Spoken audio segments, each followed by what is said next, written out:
The price for a dozen eggs averaged $4.25. That's more than double the cost compared to a year ago. That cost is depriving some people, or I should say driving some people, pardon me, it's driving some people to raise chicken for eggs instead of buying them at the grocery store. News 19's Colton Emsweiler spoke with some experts to determine whether going that route is truly a more cost-effective option. Purely Poultry in Durand, Wisconsin helps provide birds to clients. As egg prices soar, the company has seen close to a 25% increase in sales of laying hens that are supplied from 60 farms nationwide.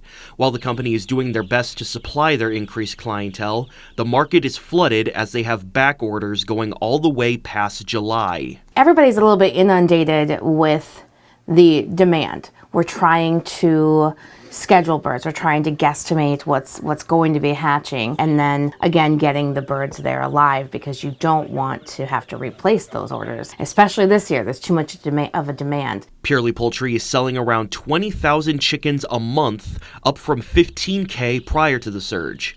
The business says around 80% of potential new customers who call mention the increase in egg prices as a reason to raise a flock.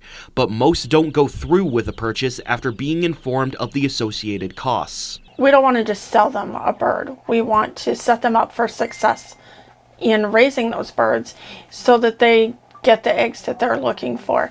So we would tell them everything that they need to have as far as feed, housing, temperatures and things, and have a discussion with them about the different breeds and the laying patterns of each breed. Livingston Mock says it would take at least $400 to start raising a flock, plus around $5 a week to feed 3 chickens that only lay eggs for about half of their lifespans.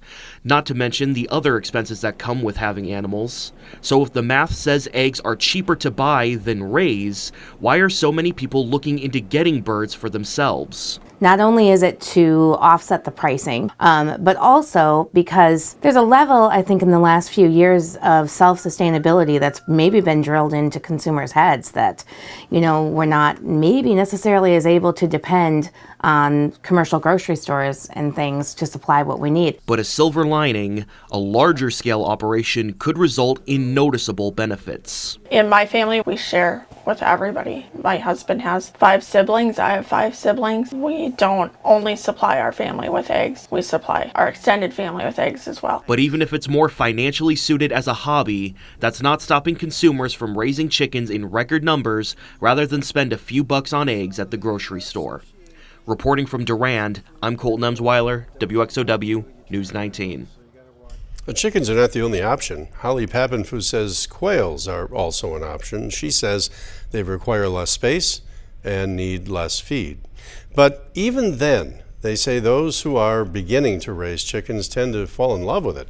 Ryan Reeves of Unalaska says he hasn't had any challenges raising the few birds he bought, and keeping them happy is easy so long as they're fed. He says you can find chicks from private sellers or at farm supply stores, and that choosing to raise them fit well into his lifestyle. Well, I've always wanted to grow more food on my property because I'm a gardener and I grow 90% of my food. And I thought it would be fun to have my own eggs and chickens. I've heard they're very easy. Reeves says that he began once the city of Unalaska passed an ordinance that allows homeowners to raise chickens. He splits the responsibility of raising them with his neighbors.